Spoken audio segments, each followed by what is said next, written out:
चलो let's resume unit number 3 chapter number 2 act Indian contract act 1872। एक बार online guys वापस कंफर्म कर देंगे, आवाज स्क्रीन एवरीथिंग इज फाइन।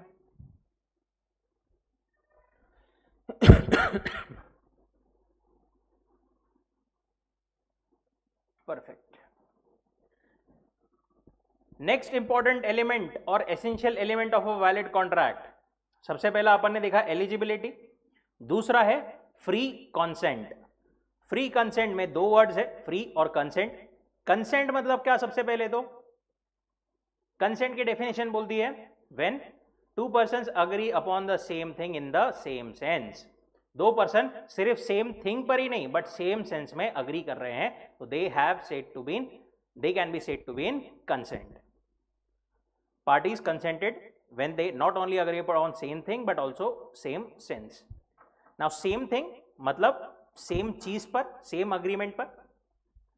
अब सेम सेंस में इसका अपन ने एक एग्जांपल यूनिट नंबर 1 बोला था। यूनिट नंबर 1 में देखा था ए बी को कार बेच रहा है, ए समझ रहा है रेड कार, बी समझ रहा है ब्लैक कार। तो यहां पर कंसेंट रहेगी क्या?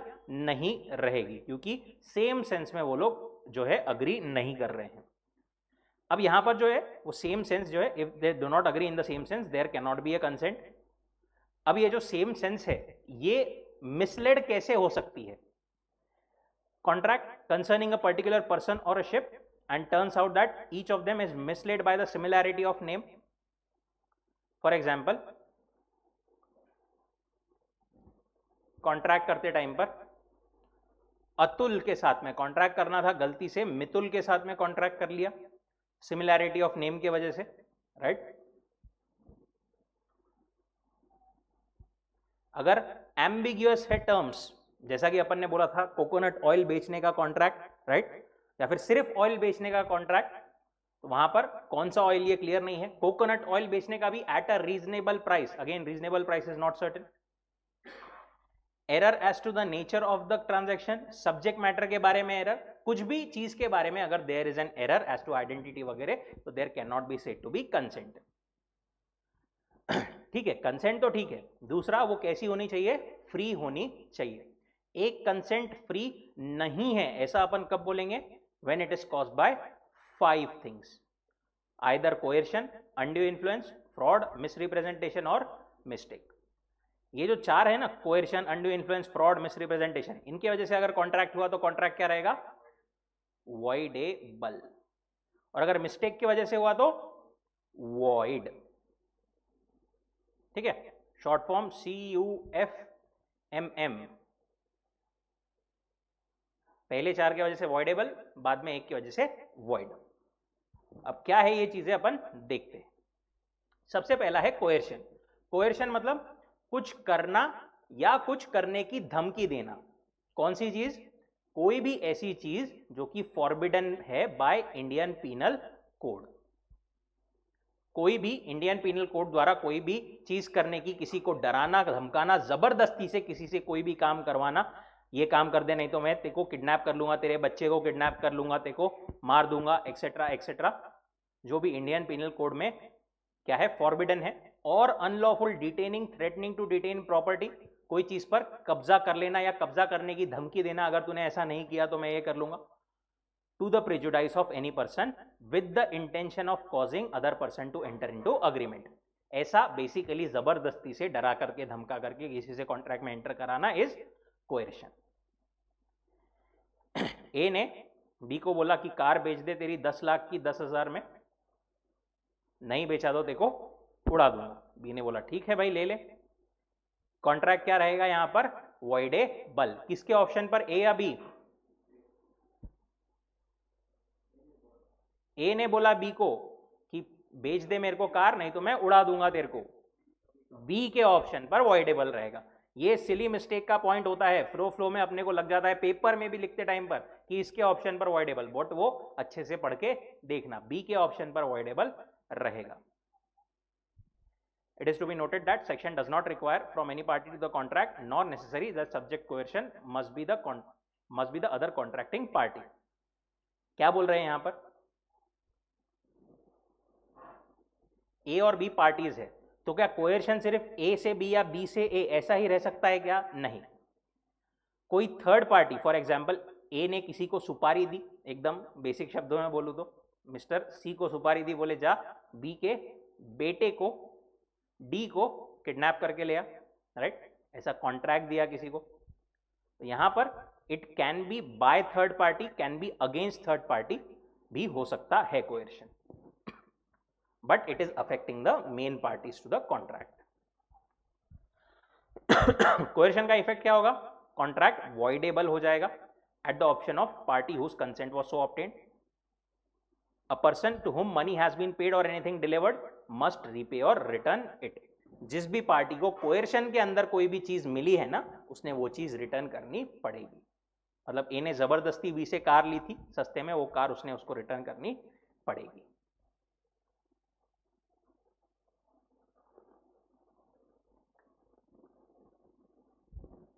अच्छा, threat to commit suicide, whether is it coercion? It is coercion. क्यों? इसका एक्सप्लेनेशन, ऐसा क्वेश्चन भी आता है 2 मार्क के लिए। क्यों है वो? देखो, सुसाइड करना ये देखा जाए तो क्राइम है, ठीक है, बट जिसने ऑलरेडी सुसाइड कर लिया उसको तो पनिश कर नहीं सकते अपन, राइट। बट अगर कोई सुसाइड करने की धमकी दे रहा है, थ्रेट दे रहा है, अपन ने ऊपर ही पढ़ा कि कमिटिंग और थ्रेटनिंग टू कमिट दोनों भी वहां पर आते हैं, इसलिए threat to commit suicide would also be coercion as it is forbidden by Indian penal code, hence threat to commit suicide will be regarded coercion. वैसे एग्जाम्पल 10, 11 सेम है। एक एग्जाम्पल देखते हैं अपन 11 का। एक एजेंट ने अपने प्रिंसिपल को बोला कि मेरे को सारी लाइबिलिटीज से मुक्त कर दे। प्रिंसिपल बोला नहीं नहीं अभी तो काम बाकी है, आधा ही हुआ। बोले नहीं नहीं मेरे को फिर भी बीच में से ही छोड़ दे, नहीं तो मैं तेरी प्रॉपर्टी, तेरे बुक्स नहीं दूंगा, तेको तेरी बुक्स पे कब्जा कर लूंगा। This is again coercion. दूसरा है अनड्यू इन्फ्लुएंस। अनड्यू इन्फ्लुएंस एकदम सीधे शब्दों में बोलूं तो इमोशनल ब्लैकमेल।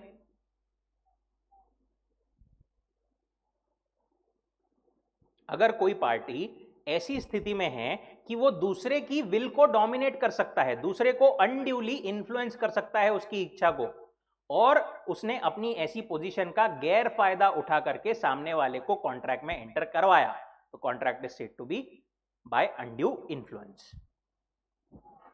व्हेन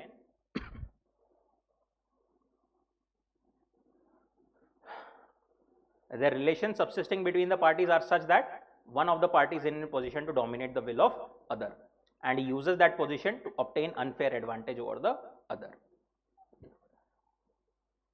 अभी एग्जाम्पल 12 जो है ये थोड़ा वेस्टर्न कल्चर के हिसाब से दिया है, अपने यहाँ पर अपने को ऐसा कभी देखने सुनने मिलता नहीं है। ए ने अपने बेटे को बी को, जब वो बी माइनर था ना, उसको पैसे दिया, ओके, माइनर या थोड़ा छोटा था तब उसने पैसे दिया। बाद में जब बी बड़ा हो गया तो ए ने अपने पोजीशन का फायदा उठा करके बोला कि मैंने देखो, फॉर एग्जांपल यहां पर दिया था 10,000, वो बोला मैंने देखो 10,000 नहीं, मैंने देखो 25,000 रुपए दिया था, अब तू वो मेरे को वापस कर। ऐसा कॉन्ट्रैक्ट इज अनड्यू इन्फ्लुएंस। अब एसेंशियल इंग्रेडिएंट्स क्या है यहां पर? Essential ingredients of undue influence, relation between the party. सबसे पहले तो जो दो पार्टीज अपन बात कर रहे हैं वो नियर रिलेशन में होना जरूरी है, तभी अनड्यू इन्फ्लुएंस हो सकता है, right, when they are near relation between the two parties. दूसरा, पोजीशन टू डोमिनेट विल, ये वाले अटेम्प्ट में इस पर क्वेश्चन आया था। When a person is said to be in position to dominate will, when relation exist in such a manner that one of them is in a position to dominate the will of other. ऐसी position जहां पर एक person दूसरे की will को dominate करने की position में है। ऐसा कब कब माना जाएगा? 4 केसेस में। पहला, अगर एक पर्सन की दूसरे के ऊपर रियल या अपेरेंट अथॉरिटी है, जैसे कि मास्टर एंड सर्वेंट, कोई नौकर और मालिक, मालिक की अपेरेंट अथॉरिटी रहती है अपने नौकर पर। डॉक्टर एंड पेशेंट, जैसा जैसा डॉक्टर बोलेगा वैसा वैसा पेशेंट करते जाता है normally. Employ and boss, boss की अथॉरिटी रहती है over the employ, right. All these are real and apparent authority. Father की होती है अपने सन के ऊपर authority, all this is real and apparent authority. दूसरा, फिड्यूशरी रिलेशनशिप, अगर भरोसे का रिलेशनशिप है, आपस में म्यूचुअल ट्रस्ट एंड कॉन्फिडेंस का रिलेशनशिप है, where trust and confidence exist between the parties. For example between father and sun, solicitor and client, मतलब lawyer and client basically, husband and wife, इनके बीच में एक फिड्यूशरी ट्रस्ट एंड कॉन्फिडेंस का relation होता है, right? वो लोग भी आपस में एक दूसरे की पोजीशन टू डोमिनेट विल माना जाता है। एग्जाम्पल 15, एक गुरु ने, जैसे स्पिरिचुअल गुरुज रहते हैं, उसने अपने चेले को बोला, अपने डिवोटी को बोला कि अगर तू तेरी सारी प्रॉपर्टी मेरे नाम कर दे तो मैं तेरे को मोक्ष दिला दूंगा। गुरुजी खुद ही मोक्ष से नहीं छूट, गुरुजी को खुद को ही मोक्ष नहीं मिल रहा, वो क्या दिलाएंगे? यहां पर अगेन जो कॉन्ट्रैक्ट है वो माना गया कि अनड्यू इन्फ्लुएंस से हुआ है। Okay, guru is in a position to dominate this and वो प्रॉपर्टी मांग रहे हैं सामने वाले से थ्रू दैट इन्फ्लुएंस। तीसरा, मेंटल डिस्ट्रेस। अगर कोई फॉर एग्जाम्पल एक पेशेंट है, बहुत ज्यादा तकलीफ में है, राइट? डॉक्टर जो बोलेगा, जैसा बोलेगा, वो क्या बोलता है? डॉक्टर साहब कुछ भी आप जो बोलो मैं वो करता हूं, मैं बस मेरे को आप ठीक कर दो, राइट? ऐसी पोजीशन भी मेंटल डिस्ट्रेस की पोजीशन में इट इज ट्रीटेड एक पर्सन को दूसरे के ऊपर अथॉरिटी है। Undue influence can be used to get his consent on a contract where the mental capacity is temporarily or permanently affected because of mental or bodily distress, illness or old age. जैसे doctor and patient ने example में दिया है। चौथा है अनकंसाइनेबल bargain. अनकंसाइनेबल bargain एक बार समझो, यहां पर नहीं, क्या पहले एक मेन चीज तो होना जरूरी है कि one person is in position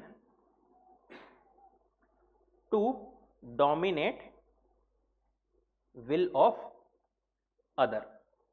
ऐसी कोई पोजीशन में ऑलरेडी एक पर्सन है जो कि दूसरे की विल को डोमिनेट कर सकता है, तभी ये अनकंसाइनेबल बार्गेन अप्लाई होगा। फॉर एग्जाम्पल, ए ने बी से लोन लिया, ठीक है? अब ए जो है फॉर एग्जाम्पल 50,000 का लोन लिया, अब ए जो है वो पैसे रीपे नहीं कर पा रहा है, ठीक है? अभी यहां पर अपन बोल सकते हैं कि बी जो है वो डोमिनेट कर सकता है ए को, बिल्कुल, क्योंकि उसको ए से पैसे लेने हैं। अब यहां पर ए क्या बोला? बोले बी भैया 50,000 तो ठीक है, मैं अभी नहीं दे सकता, मेरे को और थोड़े पैसे दे दो सो दैट मैं इससे उभर सकूं। बी बोला ठीक है, मैं तेरे को और 1 लाख रुपए देता, but at the rate 75% per annum के इंटरेस्ट से। क्या ये फेयर है? इंटरेस्ट रेट रीजनेबल है? नहीं है। This is called unconscionable, that is जाती, unfair. This is called a unconsignable bargain. B is in position to dominate the will of A and वो उस पोजीशन का फायदा उठाकर B को, A को जो है अननेसेसरीली कुछ अनफेयर चीज चार्ज कर रहा है। इसी का दूसरा केस, अभी पहले कोई ट्रांजैक्शन नहीं था A और B के बीच में। B जो है एक बैंक थी से फॉर एग्जाम्पल, अब A ने B के पास में अफ्रेश पहली बार ही गया और बैंक बोल रही है मार्केट से थोड़ा ज्यादा इंटरेस्ट रेट लगेगा, स्टिल 50% का इंटरेस्ट लगेगा। यहां पर again 50% is not a reasonable thing, but यहां पर अनकंसाइनेबल बोल सकते हैं क्या अपन? नहीं बोल सकते, क्योंकि यहां पर B is not in position to dominate the will of A। यही वो पॉइंट है। Position to dominate the will of other and the contract is apparently unconsignable, that is unfair, then it is presumed that consent must have been obtained by undue influence. Law जो है पहली वाली condition में assume कर सकता है कि यहां पर ये जो 75% के साथ में जो कॉन्ट्रैक्ट हुआ है वो अनड्यू इन्फ्लुएंस से हुआ है, बट नीचे वाले इसमें यहां पर लॉ प्रिज्यूम नहीं करेगा कि ये कॉन्ट्रैक्ट अनड्यू इन्फ्लुएंस से हुआ है, क्योंकि यहां पर पहले से बी का कोई इन्फ्लुएंस नहीं था ए के ऊपर।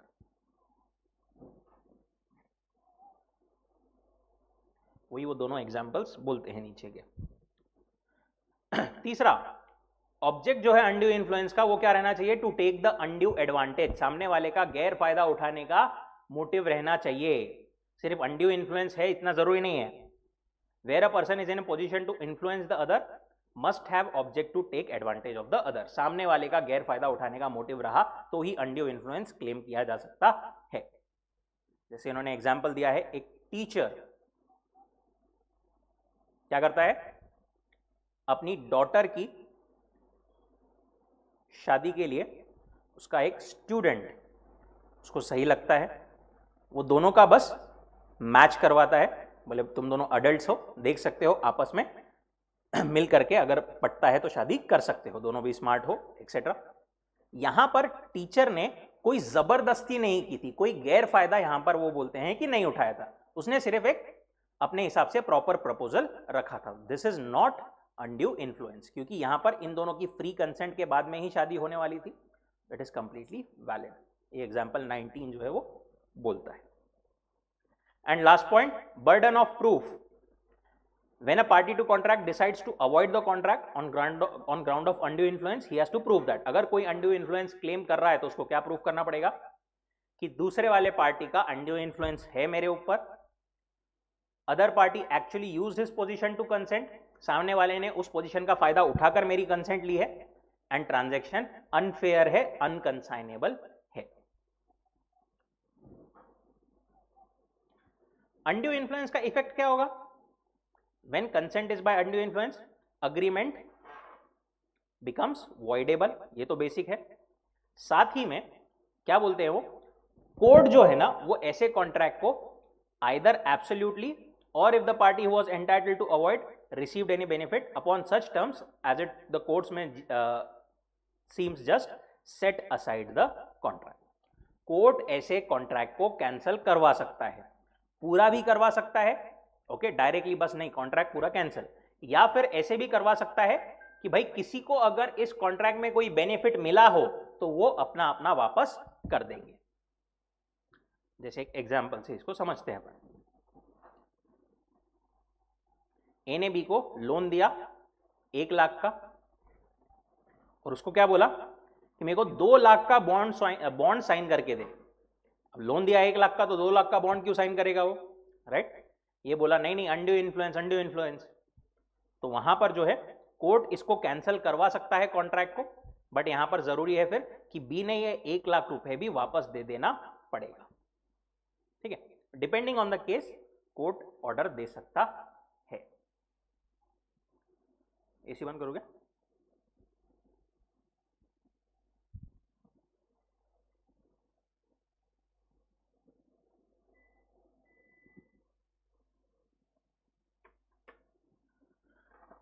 ओके, यहां तक सब है क्या मेरे साथ? Online guys also?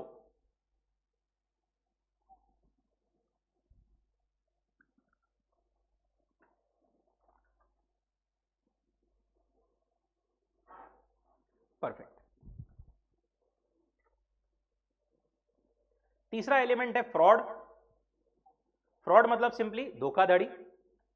Fraud means and includes any of the following acts committed by the party और विथ हिज कॉनिवेंस। कोई पार्टी टू कॉन्ट्रैक्ट है वो उसने डायरेक्टली किया, या फिर उसके साथ उसने किसी के साथ में मिलकर के कोई धोखाधड़ी वाली एक्ट की है, फ्रॉडुलेंट एक्ट की है, और by his agent with an intent to deceive another party, सामने वाले को धोखा देने के मोटिव से कोई कॉन्ट्रैक्ट किया है, कोई चीज की है, इट इज अ फ्रॉड। अब फ्रॉड में क्या क्या आएगा?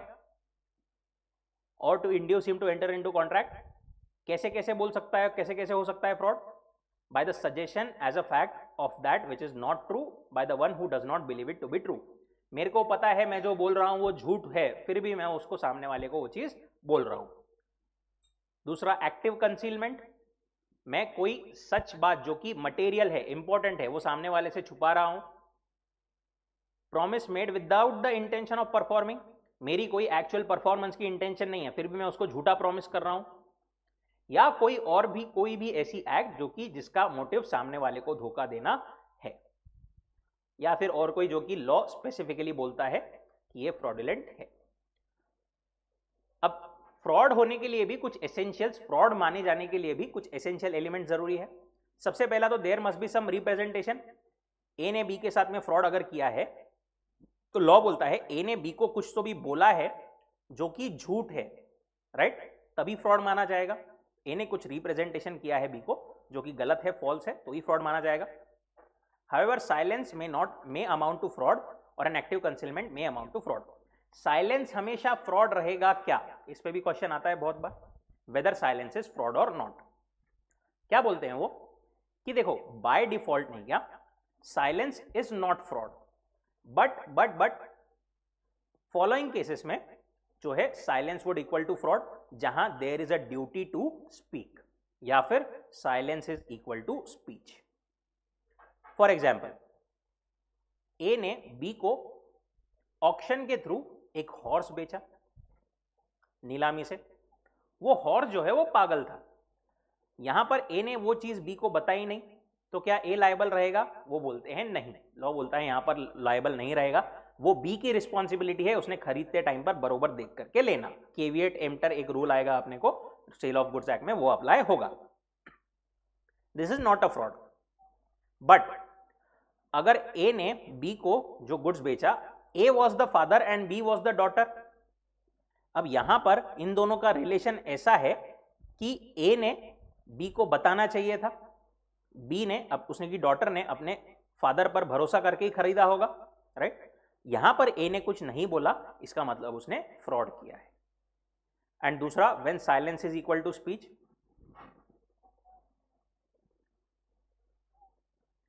ए टू बी, ए ने बी को क्या बोला?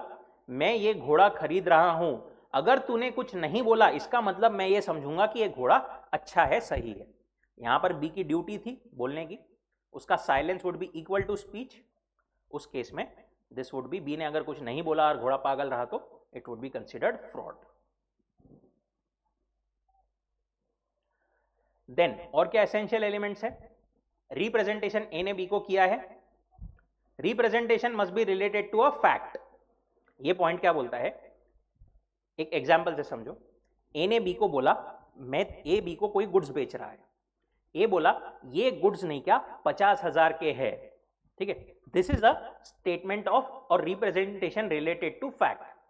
बट ए ने अगर ऐसा बोला, नॉर्मली ये गुड्स नहीं क्या मार्केट में 50,000 के आते हैं, this is a statement of opinion. तो वो बोल रहे हैं आपका रिप्रेजेंटेशन जो है it must be related to a fact, not just opinion. तीसरा, representation should be made before the conclusion of the contract. Obviously fraud करने के लिए वो कॉन्ट्रैक्ट होने के पहले ही उसने कुछ तो ये बोला होगा, तभी सामने वाले ने उसके बेसिस पर एंटर किया कॉन्ट्रैक्ट में. And representation should be made with the knowledge of its falsity और without the belief it in truth और recklessly caring whether it is true और फॉल्स. मेरे को पता ही नहीं सच है या गलत है फिर भी मैं बोल रहा हूं, या फिर मेरे को पता है गलत है फिर भी मैं बोल रहा हूं, तभी वो फ्रॉड माना जाएगा. Other party must have induced to act upon the representation. सामने वाले ने मेरे रिप्रेजेंटेशन के बेसिस पर कॉन्ट्रैक्ट में एंटर किया है. Other party relied on the representation must have been deceived. सामने वाले ने मेरे रिप्रेजेंटेशन पर भरोसा किया एंड धोखा खाया है और सामने वाले को आखिर में कुछ लॉस हुआ है. ये सारे एलिमेंट्स है, तभी वो फ्रॉड माना जाएगा. ये एक एग्जांपल जो अपने को 25 दिया हुआ है उसको क्विकली देखते हैं. ए ने कुछ रिप्रेजेंटेशन किया बी को. ए ने बी को क्या बोला कि मेरी कंपनी में इन्वेस्ट कर दे, मेरी कंपनी में एक मिस्टर अंबानी डायरेक्टर है. बी ने इन्वेस्ट कर दिया बट उसको नहीं किया, ये रिप्रेजेंटेशन से कुछ फर्क नहीं पड़ता था. अंबानी जी उसमें डायरेक्टर है नहीं है, उसको कुछ लेना देना नहीं था, उसने वैसे ही इन्वेस्टमेंट कर दिया. तो क्या यहां पर फ्रॉड माना जाएगा? लॉ बोलता है नहीं, क्योंकि यहां पर ये जो रिप्रेजेंटेशन था ना, इसका कोई इफेक्ट नहीं है इन फ्रॉड. बी अगर ये स्टेटमेंट के बेसिस पर इन्वेस्टमेंट करता था ना, तो फिर उसको फ्रॉड माना जाता था.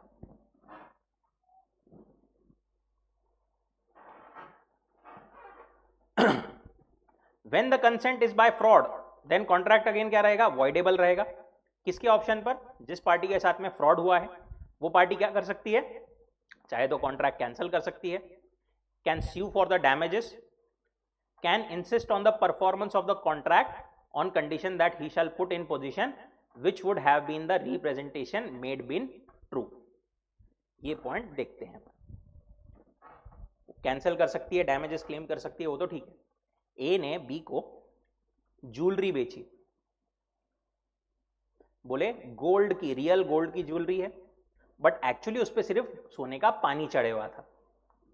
अब बी क्या कर सकता है, बी ए को बोल भी सकता है तूने गोल्ड का बोला था ना, अब जो गोल्ड की ज्वेलरी है वही मेरे को बेच, या फिर इक्विवेलेंट वैल्यू की चीज मेरे को दे।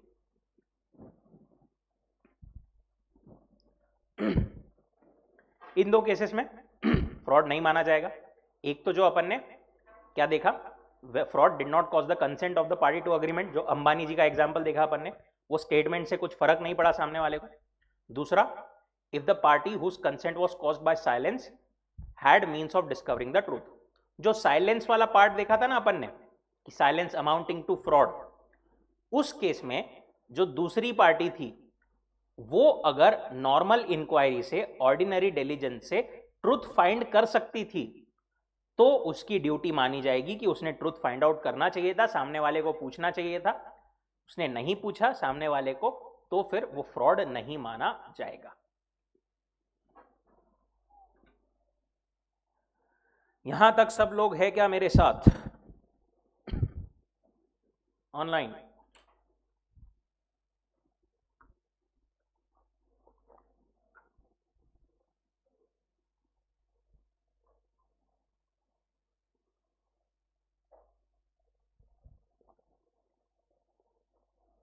कूल, चलिए आगे चलते हैं, बट पहले एक और क्वेश्चन लिखा जाए। निकालिए बुक्स।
किधर कह रहे हो वो वाला अपना?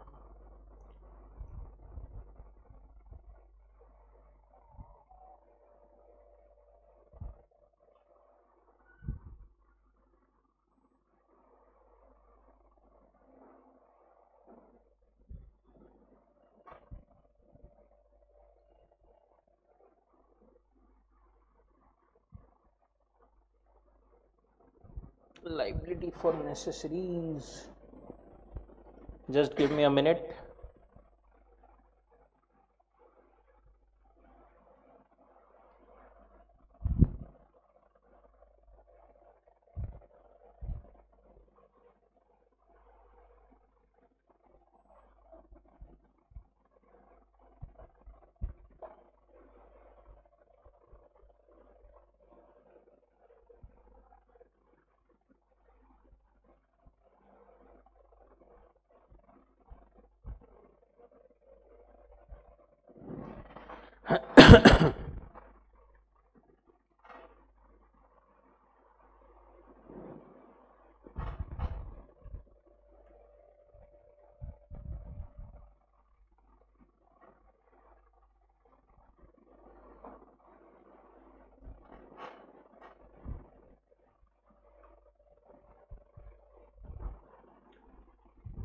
This is our question again for 3 marks.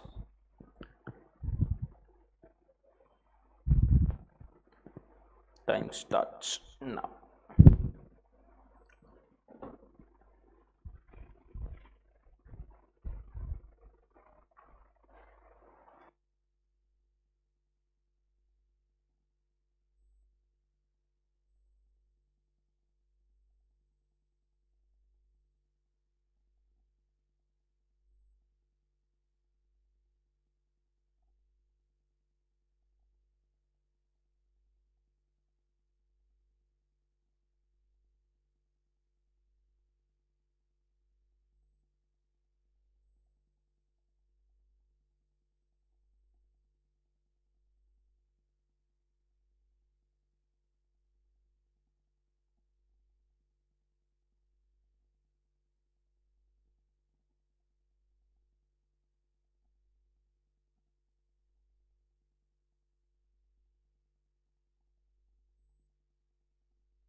Okay, stop.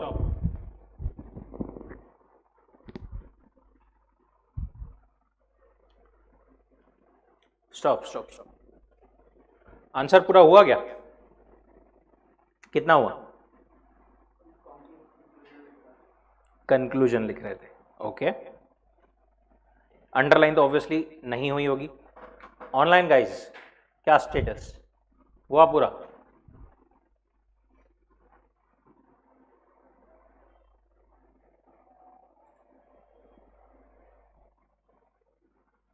Okay, देखो क्वेश्चन अपन ने बोला कितना, 3 मार्क्स के लिए, टाइम कितना, 5 मिनट्स। अब ये वाले क्वेश्चन में अपन देखे तो अपन ने हाथों हाथ अभी मतलब थोड़े टाइम पहले ही इसके रिलेटेड प्रोविजन पढ़ी। प्रोविजन कौन सी है इसमें एप्लीकेबल?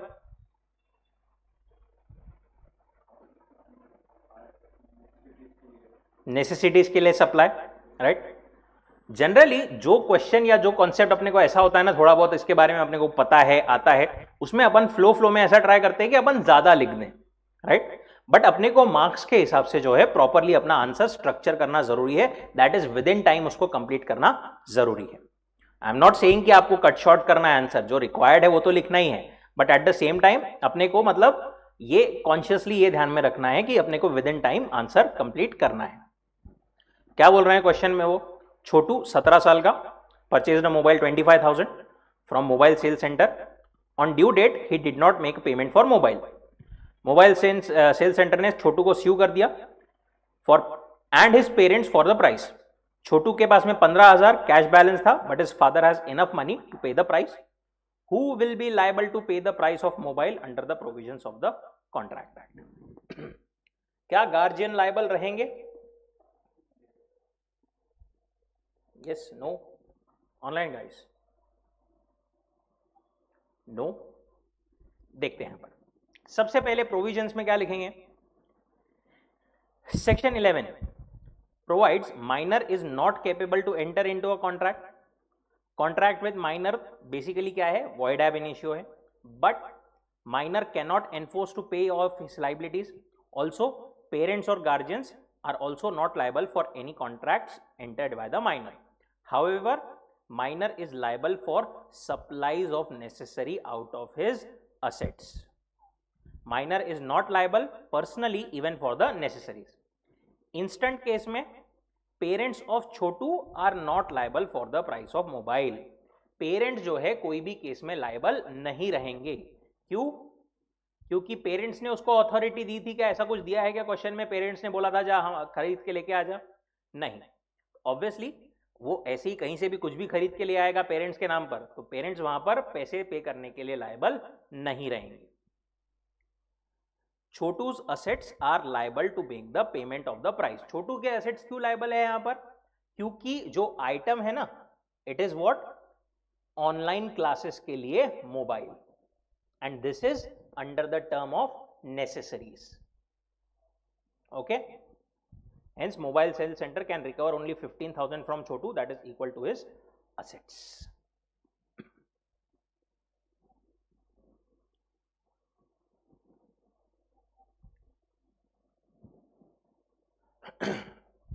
क्या ये कॉन्सेप्ट सबका सही हुआ था क्या गलत हुआ?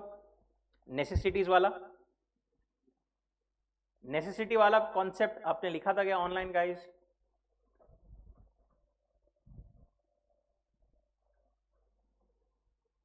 यस,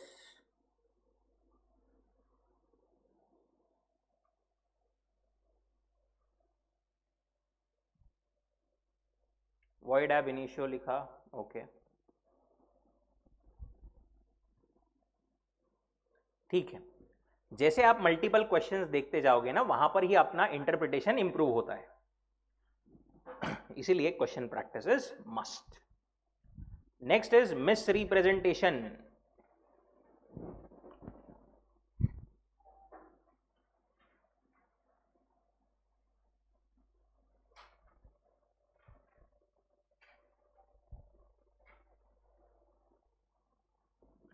मिस रिप्रेजेंटेशन मतलब क्या?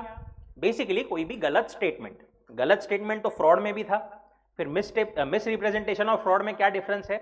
एक ही डिफरेंस है, फ्रॉड में जो पर्सन फ्रॉड कर रहा है ना उसको पता था कि मैं झूठ बोल रहा हूं, बट मिस रिप्रेजेंटेशन में जो पर्सन बोल रहा है स्टेटमेंट उसको पता नहीं है, मतलब बेसिकली वो समझता है मैं सच बोल रहा हूं बट एक्चुअली वो स्टेटमेंट गलत है, that is misrepresentation. Statement of fact which is false if the maker believes it to be true but not justified by the information he possess, उसको लगता है मैं सच बोल रहा हूं बट उसके पास में जो इंफॉर्मेशन है उसके बेसिस पर वो साबित होता है कि वो गलत है। where there is a breach of duty without any intention, ये एग्जांपल देखते हैं अपन इसके लिए। ए ने बी को कार बेचा अपनी सेकेंड हैंड कार बी को बेचा। ए को लगा अपनी कार एकदम सही हालत में है, मस्त चल रही है, उसने बोला कार एकदम बेस्ट कंडीशन में है, बट उसने कोई ऐसी टेस्ट नहीं करवाया था गराज में जाकर के। अब बी ने कार खरीद लिया, उसके 2-4 दिन बाद पता चला कि कार का इंजन तो अंदर से पूरा खराब है। अब ए ने इंटेंशनली झूठ बोला था क्या? नहीं, बट स्टिल उसके पार्ट पर ब्रीच हुआ है, this is misrepresentation. When a party causes even though innocently other party to make a mistake as to the subject matter, again same चीज, सामने एक पर्सन ने दूसरे पर्सन को कुछ तो भी गलत बोला है, सामने वाले की मतलब कुछ तो भी गलती हो गई है समझने में। यहां पर ए का इंटेंशन नहीं था कि मैं झूठ बोलूं, बट उसने सामने वाले को काइंड ऑफ झूठ में फंसा करके कॉन्ट्रैक्ट में एंटर करवा लिया है इनोसेंटली, बट कॉन्ट्रैक्ट में एंटर करवा लिया है, दैट इज मिसरिप्रेजेंटेशन। एक एग्जाम्पल अपन ने देखा कार का, ये मोटरसाइकिल का, वहां पर उन्होंने दिया है एग्जाम्पल 26 क्या बोलता है? ए ने बी को बोला देखो मालूम है क्या, एक्स लिमिटेड में नहीं क्या एक मिस्टर जेड बहुत बड़े आदमी है, वो डायरेक्टर है। अब ये चीज नहीं क्या ए को डायरेक्टली कंपनी से नहीं मालूम पड़ी थी, उसको कोई और पर्सन मिस्टर एम ने बोली थी जो कि गलत थी।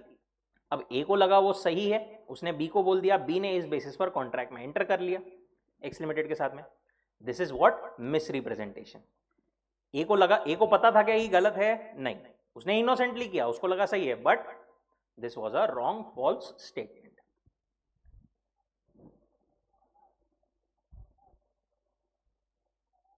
अब देखो आखिरी में वो क्या बोलते हैं, नॉर्मल बिजनेस ट्रांजैक्शंस जो है ना वो मिसरिप्रेजेंटेशन में नहीं आते हैं। जैसे फॉर एग्जांपल ए ने कोई आइटम खरीद के लाया 50 रुपए में और वो बेच रहा है 200 रुपए में, ठीक है। अब नॉर्मली दुकानदार क्या बोलता, अपन ने बोला बार्गेन करते टाइम पर भैया 100 रुपए वगैरह में दे दो, कम में दे दो, नहीं साहब इतने में तो पुरता ही नहीं, इतने में तो हमको ही नहीं आता। ये मिसरिप्रेजेंटेशन नहीं है, इट इज जस्ट वो अपने बिजनेस का एक ट्रांजैक्शन है, वो कंप्लीटली वैलिड है, वहां पर मिसरिप्रेजेंटेशन नहीं माना जाएगा, ठीक है। अब इन्होंने अपने को कुछ डिफरेंसेस दिए हैं। सबसे पहला कोएर्शन और अनड्यू इन्फ्लुएंस में क्या क्या है? कोएर्शन में क्या है, इट इन्वॉल्व्स फिजिकल फोर्स और थ्रेट, वहां पर जबरदस्ती कुछ तो भी करके होता है। अनड्यू इन्फ्लुएंस में मॉरल और mental pressure, that is emotional blackmail बोला था अपन ने। कोएर्शन में क्रिमिनल एक्शन इन्वॉल्व होता है, act forbidden by Indian penal code, but undue influence में ऐसा कुछ नहीं होता। कोएर्शन में पार्टीज के बीच में रिलेशन होना जरूरी है क्या? नियर रिलेशन नहीं। अनड्यू इन्फ्लुएंस में ये एक नेसेसिटी थी कि नियर रिलेशन में होना पार्टीज का जरूरी है। एक्सरसाइज बाय होम, कोएर्शन अपन ने बोला था थर्ड पार्टी भी कर सकती है, थर्ड पार्टी के अगेंस्ट भी किया जा सकता है, नॉट नेसेसरी जो दो पार्टीज है कॉन्ट्रैक्ट में उनके आपस के बीच में ही हो, but undue influence is generally exercise between the parties to the contract. Enforceability, यहां पर कॉन्ट्रैक्ट क्या हो जाएगा? वॉइडेबल हो जाएगा। किसके ऑप्शन पर? जिसकी कंसेंट कोएर्शन से आई है। अनड्यू इन्फ्लुएंस में भी वॉइडेबल ही होगा, बट यहां पर कोर्ट जो है, इसमें अपने को दो चीजें थी कि कोर्ट जो है चाहे तो पूरा कॉन्ट्रैक्ट भी कैंसिल करवा सकता है, plus depending on the circumstances ये भी बोल सकता है किसी को कोई बेनिफिट मिला है तो वो वापस कर दो।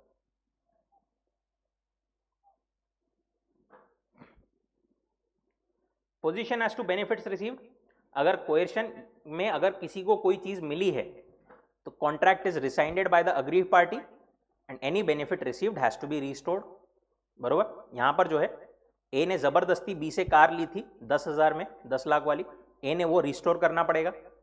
यहां पर जो है अनड्यू इन्फ्लुएंस में वो कोर्ट के डिस्क्रिप्शन पे वो बोलते हैं, वो डिपेंडिंग ऑन द केस वो जैसा चाहे ऑर्डर दे सकता है कोर्ट।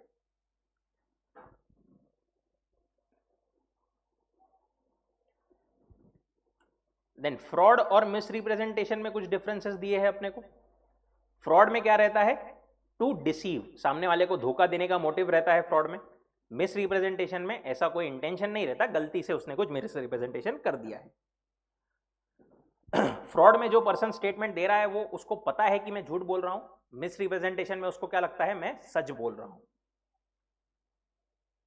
यहां पर काय में फ्रॉड में injured party can repudiate and claim damages, misrepresentation में injured party can repudiate and sue for restitution but can not claim damages. Restitution मतलब जो जैसा पहले था वैसा ही वापस बैक टू नॉर्मल दोनों की स्थिति हो जाए, ऐसा वो कोर्ट को ये एप्लीकेशन कर सकती है। फॉर एग्जाम्पल ए ने बी को कार बेचा था, वो कार गलती से खराब निकल गई, तो कोर्ट में बी एप्लीकेशन कर सकता है कि भाई मैं कार वापस दे देता, ए को बोलो वो मेरे को पैसे वापस दे देगा, वापस restitution. Okay, but can not claim damages. Damages क्यों नहीं क्लेम कर सकते यहां पर, क्योंकि ए ने जेन्युइनली वो गलती से किया है, उसने कोई फ्रॉडुलेंट मोटिव से नहीं किया है। Means to discover truth, fraud में ए ने फॉर एग्जाम्पल बी के साथ में फ्रॉड किया, तो ए ऐसा नहीं बोल सकता कि जज साहब मैंने फ्रॉड किया पर बी को भी तो होशियारी से मेरा फ्रॉड पकड़ना चाहिए था, उसने इंक्वायरी नहीं की, ऐसा वो नहीं बोल सकता। बट मिसरिप्रेजेंटेशन में ऐसा वो बोल सकता है, बोले जज साहब मेरे से गलती हुई है बट सामने वाले को भी इंक्वायरी करना चाहिए था, वो ऐसा बोल सकता है।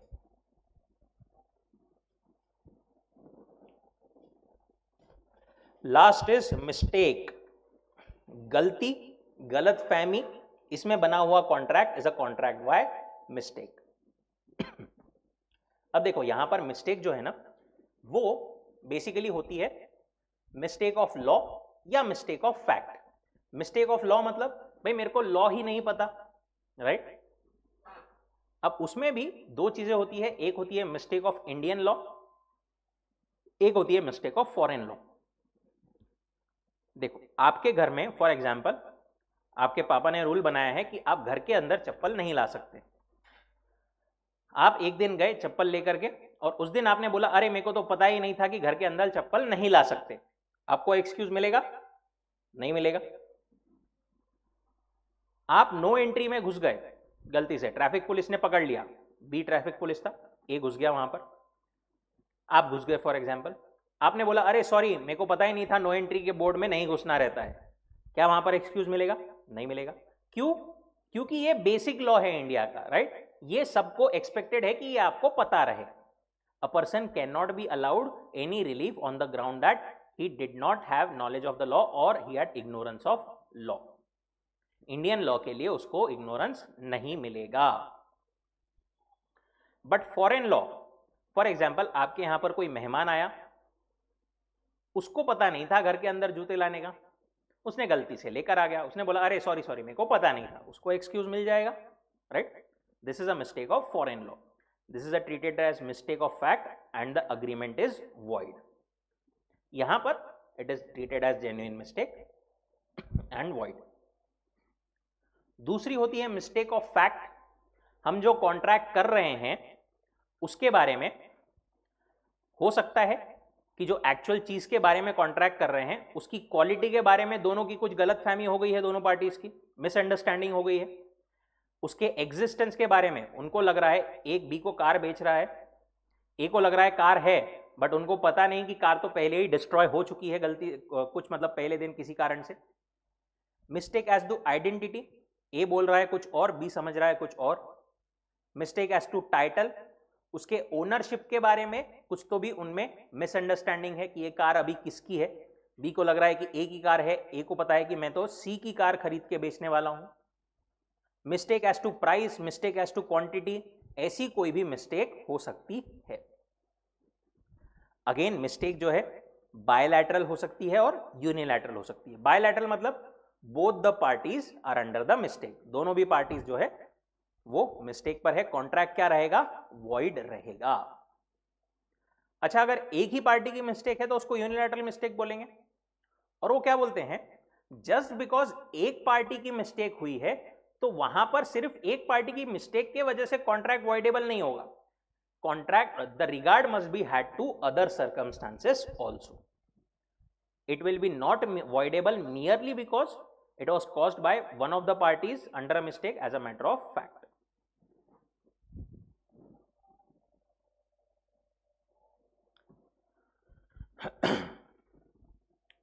दो हमारे एसेंशियल एलिमेंट्स हो गए हैं, कौन से पहला कौन सा था,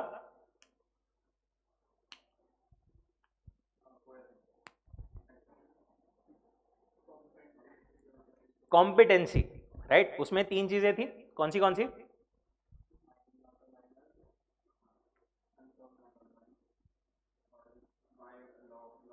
लॉ ने किसी पर्सन को डिस्क्वालीफाई नहीं किया रहना चाहिए। उसके बाद में दूसरा एलिमेंट कौन सा था, फ्री कंसेंट का। उसमें 5 चीजें होती है, कौन सी,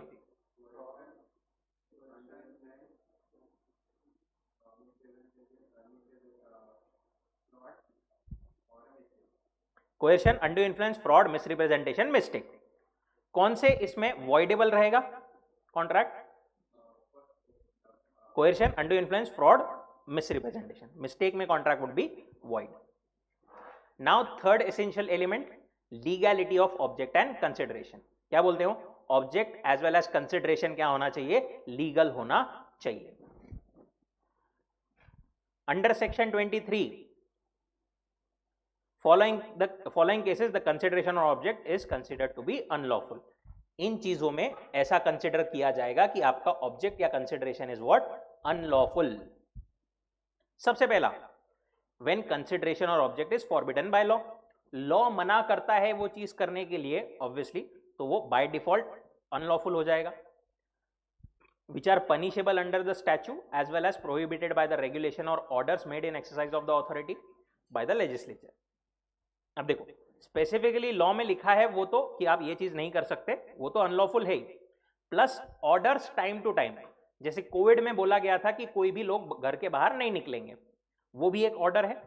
अगर कोई घर के बाहर निकला, it would be considered unlawful act. जैसे यहां पर एक फादर ने अपने बेटे की मैरिज, 17 ईयर ओल्ड बॉय की मैरिज किया डावरी लेके, मतलब दहेज लेकर के। यहां पर ऑब्जेक्ट क्या है, 17 साल के बेटे की मैरिज। अगेन 21 साल से पहले आप मैरिज नहीं करवा सकते इंडिया में, अनलॉफुल। ऑब्जेक्ट उसने क्या लेके किया, दहेज लेकर किया, कंसिडरेशन ऑल्सो अनलॉफुल। दूसरा, when consideration or object are such nature that if permitted defeat the provisions of law। Consideration या ऑब्जेक्ट बेसिकली आपके कॉन्ट्रैक्ट का ऐसा है कि वो डायरेक्टली नहीं बट इनडायरेक्टली लॉ को ये करेगा, डिफीट करेगा, लॉ के अगेंस्ट कुछ तो भी करेगा। देखो, ए ने कुछ टैक्स भरना था गवर्नमेंट को, बस उसने नहीं भरा। गवर्नमेंट ने क्या किया, उसकी एक ही प्रॉपर्टी नहीं किया, जब्त कर लिया, अपने पास में सीज कर लिया। अब गवर्नमेंट क्या करती है, प्रॉपर्टी सीज करके गवर्नमेंट उसकी प्रॉपर्टी को नीलाम कर देती है, सो दैट गवर्नमेंट रिकवर कर पाए पैसे अपने। अब ए ने बी के साथ में कॉन्ट्रैक्ट किया, बोले मेरी प्रॉपर्टी नहीं का, गवर्नमेंट ने नीलाम कर रही है, तो एक काम कर, तू वो प्रॉपर्टी तेरे नाम पर गवर्नमेंट से खरीद ले, बाद में मेरे को दे देना। यहां पर फिर गवर्नमेंट का सीज करने का क्या मतलब हुआ, ए तो ड्यूस से भी बच गया, उसको प्रॉपर्टी भी मिल गई। इस केस में such an agreement between A and B would be void। तीसरा, when it is fraudulent, agreements entered to promote fraud। A, B, C ने मिलकर के अग्रीमेंट किया कि चलो मिलकर के D के अगेंस्ट फ्रॉड करते, A, B, C का ये अग्रीमेंट भी void रहेगा। अगर आपका कोई अग्रीमेंट इंजुरी पहुंचाता है या फिर रॉन्गफुल हार्म करता है किसी पर्सन को, और द ऑब्जेक्ट और consideration is unlawful as it involves the injury to the person और प्रॉपर्टी ऑफ अनदर, किसी और पर्सन को उसके प्रॉपर्टी को इंजुरी पहुंचाता है, तो उस केस में इट वुड बी वॉइड। जैसे मिस्टर ए ने कोई बुक लिखी हुई थी, बी ने एक प्रिंटर के साथ में अग्रीमेंट किया, प्रिंटर मतलब एक पर्सन जो प्रिंट करके देता है पूरा, कि भाई मेरे नाम से नहीं किया, ये ए की बुक छाप दे तू कॉपी करके। This is again violation of copyright. A ने प्रॉमिस किया बी को कि भाई ए ने पहले पैसे लिया था बी से बट वो रिपे नहीं कर पाया।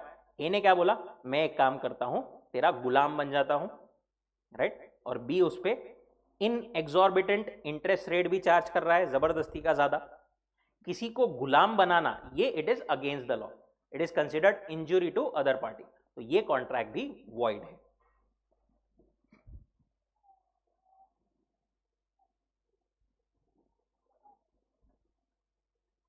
When consideration is immoral, immoral मतलब नैतिक मूल्यों के अगेंस्ट, बेसिक ऐसे कंडक्ट में नहीं आता है, मतलब हमारी संस्कृति हमारी सोसाइटी इसको अलाउ नहीं करती है, ऐसे सारे अग्रीमेंट्स भी क्या है, इमोरल होने की वजह से वॉइड रहेंगे। जैसे फॉर एग्जाम्पल, तो भी बच्चों को कैसे कैसे एग्जाम्पल देते हैं, वेयर पी ने क्या किया, advance money to D, P ने मिस डी को मनी दिया, बोले एक काम कर, तू नहीं क्या अपने हस्बैंड को छोड़ करके डाइवोर्स लेकर के मेरे पास में आ जा, मैं उसके लिए तेरे को 10 लाख रुपए देता हूं।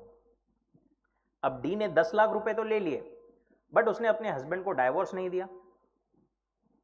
क्या बी डी पर केस करके वो 10 लाख रुपए वापस ले सकता है? क्या लगता है, ले सकता है या नहीं? ऑनलाइन गाइस,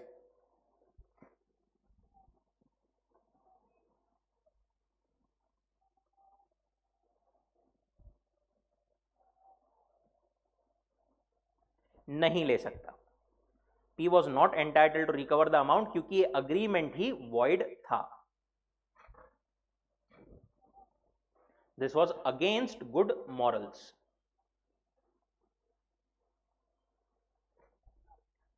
वैसे ही A ने एग्जाम्पल 37, A ने B को बोला कि मेरे से शादी करने के लिए कोई लड़की ढूंढ, उसको पैसे दे to enter into a marriage contract with me. This is against good morals, it is immoral and it is void. दूसरा, when consideration is oppose to public policy.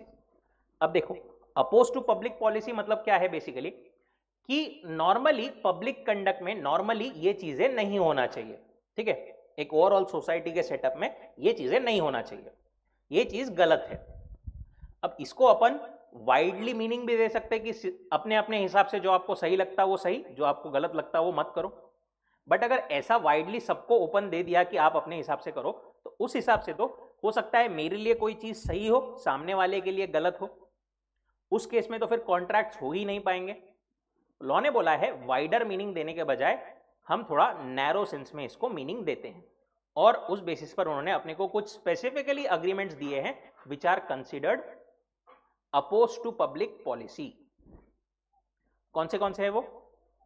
सबसे पहला, ट्रेडिंग विथ एनिमी।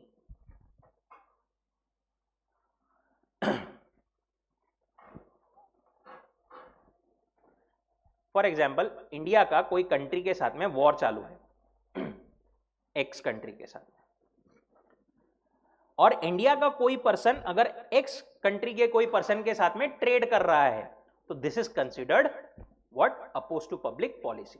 वो ऐसा नहीं कर सकता। एक तो तुम्हारा उस कंट्री के साथ में वॉर चालू है, उसी कंट्री के साथ में तुम ट्रेड कर रहे हैं, this is not right without the licence of government of India. देखो, अब इस केस में भी गवर्नमेंट ऑफ इंडिया कोई कोई चीजों के लिए लाइसेंस देती है, कुछ नेसेसरी चीजों के लिए हाँ ठीक है आप ट्रेड कर सकते हो, बट अगर बिना लाइसेंस के आप कर रहे हो तो it would be void as object is oppose to public policy, it offends public policy. अच्छा, अगर आपका कोई कॉन्ट्रैक्ट ऑलरेडी बना हुआ है कोई कंट्री के कोई पर्सन के साथ में, बाद में उसके कंट्री के साथ में आपके कंट्री का वॉर हो गया, इंडिया का वॉर हो गया, तो क्या होगा उस कॉन्ट्रैक्ट का?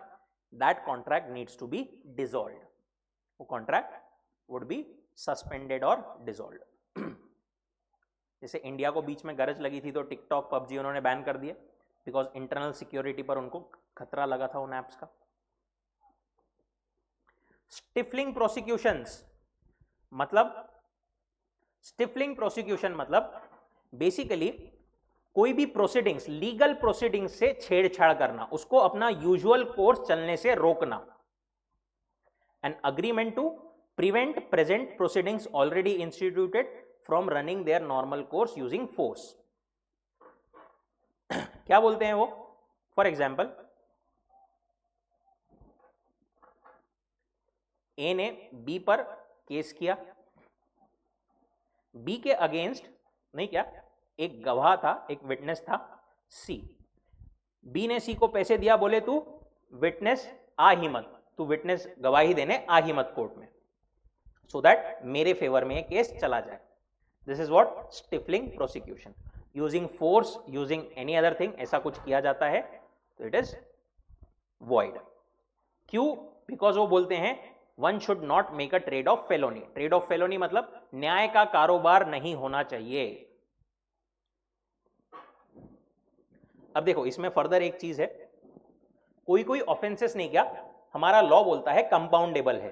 कंपाउंडेबल है मतलब आप इसमें सेटलमेंट कर सकते हो, कोर्ट के साथ में भी कर सकते हो या आउटसाइड भी कर सकते हो। They are called compoundable offences. अगर कंपाउंडेबल है कोई ऑफेंस, लॉ बोलता है कंपाउंडेबल है, तो उस केस में आपने कुछ सेटलमेंट वगैरह किया, पैसे वैसे देके, तो वो चलेगा, कोई बात नहीं। बट जो नॉन कंपाउंडेबल, अनकंपाउंडेबल ऑफेंसेस है, उसमें आप कुछ कर रहे हो छेड़छाड़, तो फिर वो गलत है, आप वो नहीं कर सकते। वही वहां पर बोला है उन्होंने, compromise of public offence is generally illegal. Compoundable offences आप कंपाउंड कर सकते हो, where A agrees to sell certain land to be in consideration of B abstaining from taking criminal proceedings with respect to an offense which is compoundable. Agreement is not opposed to public policy, but it is otherwise if the offense is uncompoundable. ए ने बोला B को कि मैं तेरे को land बेच देता हूं, तू मेरे अगेंस्ट केस मत कर। वहां पर वो कंपाउंड अगर हो सकता है कुछ वहां पर तो ठीक है, नहीं तो जैसा केस चल रहा है वैसा लीगली चलना चाहिए। तीसरा, मेंटेनेंस एंड चैम्पर्टी। ये क्या है? Maintenance and champerty. मेंटेनेंस मतलब क्या? ए ने बी पर केस किया, ठीक है। अब एक पर्सन था सी, वो सी नहीं क्या, बी का दुश्मन था। उसने ए को क्या बोला, बहुत अच्छा भैया तुमने केस किया उस पर, एक काम करो उसके अगेंस्ट नहीं क्या केस ड्रॉप मत करना, मैं तुमको पैसे देता, तुम उसके अगेंस्ट जम करके केस लड़ो, उसको मेरे को सबक सिखाना है, ठीक है। This is called maintenance agreement, in which a person promises to maintain a suit in which he has no interest.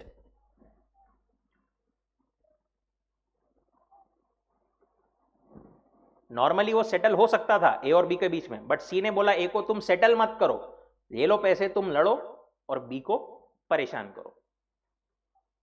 वैसा ही चैम्पर्टी होता है। Champerty is an agreement in which a person agrees to assist another in litigation in exchange that portion of proceeds of the action. Again, A ने B पर case किया, C था एक person, उसको दिखा कि B से नहीं क्या कुछ कॉम्पेंसेशन आ सकता है, ये केस में A को नहीं क्या कुछ बेनिफिट मिल सकता है। उसने C ने A को क्या बोला, बोले भैया मैं तुमको पैसे देता, तुमको हेल्प करता केस लड़ने में, B से जो भी पैसा मिलेगा ना, जो भी कॉम्पेंसेशन आएगा, जो भी बेनिफिट मिलेगा, वो अपन आधा आधा कर लेते हैं। मैं तुमको पैसे देता, तुम लड़ो अच्छे से, ताकत से, अपन आधा आधा कर लेंगे। That is champerty. अब ये मेंटेनेंस एंड चैम्पर्टी जो है ना, वो कुछ कुछ केसेस में, there are very selected cases, वहां पर अलाउड है, but otherwise it is considered invalid if it is unreasonable so as to be unjust to other party. Just because सामने वाले को अपने को तकलीफ देना है, अनजस्ट सामने वाले के साथ में कुछ इनजस्टिस करना है, उस मोटिव से किया गया है तो वो वॉइड रहेगा। दूसरा, with a malicious motive of gambling in litigation और oppressing the other party by encouraging unrighteous suits. जैसे ए और बी केस लड़ रहे थे, यहां पर दो बहुत बड़े बड़े पर्सन थे सी और डी। क्या किया उन्होंने आपस में, सी बोला ए जीतेगा, डी बोला बी जीतेगा। अब ए जो है वो हारने लग गया, तो सिर्फ अपना पॉइंट प्रूफ करने के लिए, अपने ईगो के लिए उसने ए को पैसे दिया, बोले तू केस लड़, तू जीत। This is called like gambling in litigation, right. ऐसे कॉन्ट्रैक्ट भी वॉइड रहेंगे।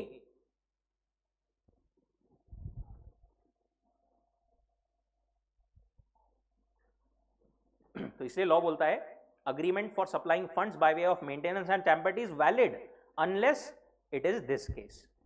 लिखने का तरीका उनका उल्टा है, नॉर्मली बोले हम वैलिड रखेंगे, बट ये केसेस में वो इनवैलिड रहेगा। चौथा, trafficking related to public offices और टाइटल्स। ये क्या है? An agreement to trafficking in public office is opposed to public policy as it interferes with appointment of person best qualified। ए ने बी के अपॉइंटमेंट के लिए पैसे लिया बी से। बेसिकली किसी से पैसा लेकर के उसका अपॉइंटमेंट करवाना, कोई पब्लिक ऑफिस में घूस लेकर के अपॉइंटमेंट करवाना, this is what trafficking related to public offices. Because public offices, that is government offices में public is substantially interested and it requires कि best persons का, best qualified person का वहां पर appointment हो, but ऐसे किसी से पैसे लेकर के जबरदस्ती किसी का appointment करवाना, this is against the law। It requires no money consideration for appointment to an office in which public is interested। इसीलिए पहला वाला एक एग्जाम्पल उन्होंने अपने को दिया है, ए ने बी को पैसे दिया, बी ऑलरेडी नहीं क्या एक ऑफिस में अपॉइंटेड था, उसने बी को पैसे दिया, बोले भैया तुम नहीं क्या रिटायर हो जाओ, ये लो पैसे, मेरे को तुम्हारी जगह पर एक अपने बंदे का मिस्टर सी का अपॉइंटमेंट करवाना है, ऐसा agreement is void.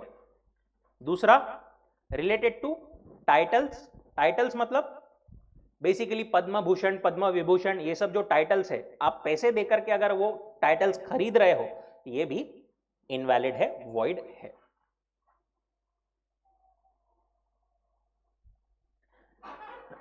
Then agreements tending to create monopolies. अगर आपका उद्देश्य अपनी मोनोपोली बनाना है, ए और बी दोनों भी ऑक्सीजन सिलेंडर बेच रहे थे कोविड के टाइम पर, फॉर एग्जाम्पल 1000 रुपीज का दोनों जने बेच रहे थे। इन दोनों ने क्या किया, बोले अपन अग्रीमेंट करते, दोनों जने साथ में मिलकर बेचते, और दोनों में से कोई भी 5000 के नीचे बेचेगा ही नहीं, दोनों का प्रॉफिट। यहां पर एक तो लोग मर रहे और तुम लोग यहां पर क्या कर रहे हैं, अपनी मोनोपोली बना करके लोगों के अगेंस्ट कुछ तो भी कर रहे हो। Such an agreement is again invalid और वॉइड। बेसिकली अगर मोनोपोली बनाने के उद्देश्य से आपने कोई अग्रीमेंट किया है कि बस हम एक अकेले सेलर, हमारे अलावा और कोई सेलर नहीं, ऐसा agreements are void.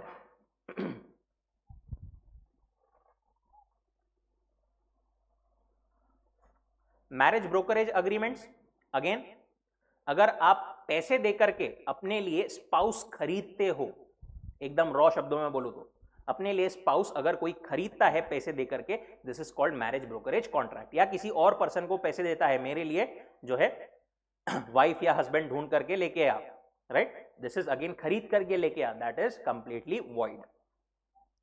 Agreement to negotiate marriage for reward which is known as marriage brokerage contract is void. अब देखो यहां पर वो बोलते हैं मैरिज ब्यूरो की सर्विसेज जो है वो फिर वॉइड हो जाएगी क्या? नहीं, मैरिज ब्यूरो वाले सिर्फ अपने को इंफॉर्मेशन प्रोवाइड करते हैं, राइट, उसके बेसिस पर बाद में लोग आपस में फ्रीली डिस्कस वगैरह करके एंटर कर सकते हैं मैरिज में, it is completely valid. Interference with the course of justice, न्याय व्यवस्था के साथ में अगर छेड़छाड़ कर रहे हैं आप, तो again it is a contract which is invalid, which is void, whose object is to induce any judicial officer of the state to partially or corruptly is void। Police officer को, कोई जज को घूस दिया आपने, कोई ब्राइब दिया कि मेरे फेवर में पार्शियली कोई डिसीजन दो, पुलिस ऑफिसर को पैसे दिया मेरे लिए, मेरे हिसाब से काम करो, all this is interference with justice, sorry interference with the course of justice and it is oppose to public policy.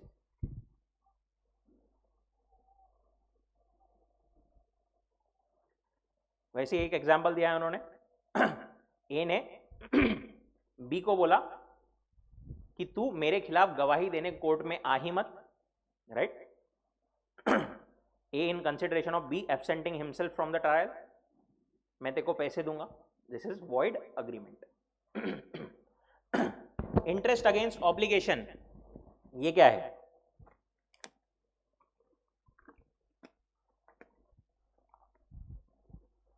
एक पर्सन की कोई ड्यूटी है कुछ काम करने की, वो अपनी ड्यूटी करने के लिए अगर कुछ पैसे मांग रहा है, ऑब्लिगेशन परफॉर्म करने के लिए कुछ पैसे मांग रहा है, तो again it is a void agreement.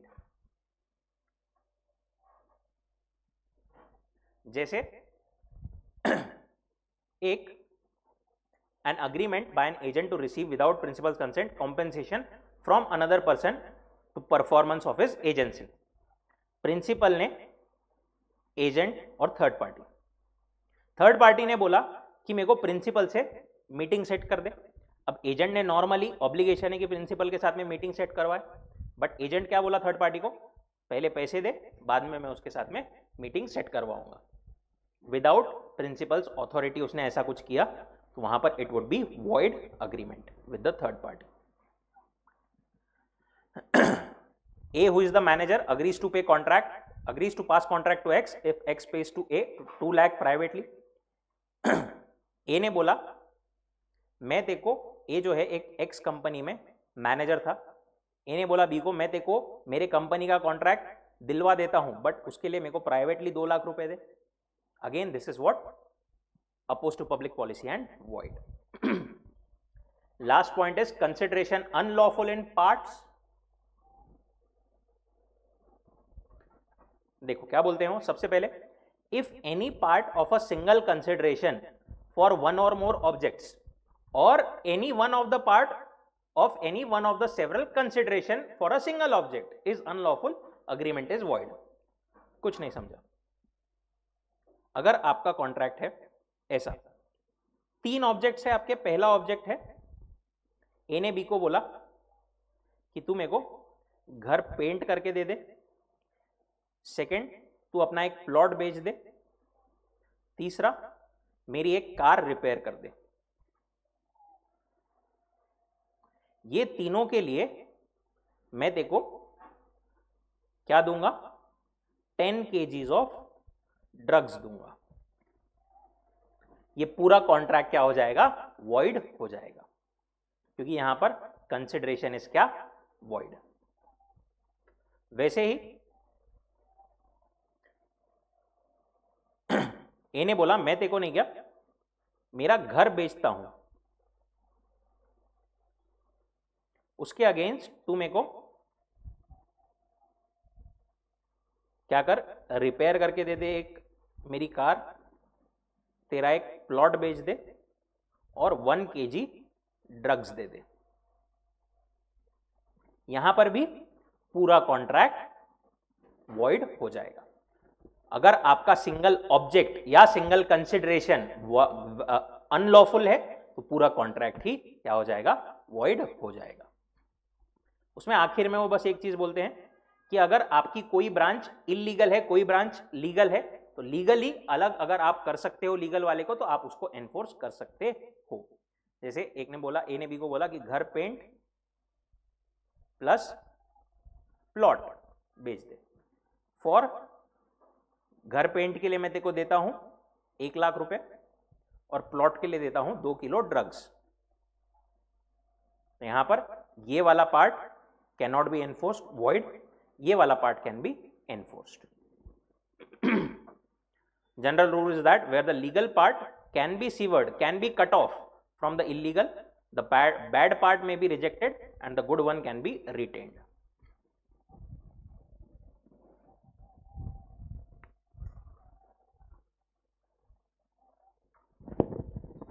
ठीक है, चलिए यहां तक कोई डाउट, कोई दिक्कत?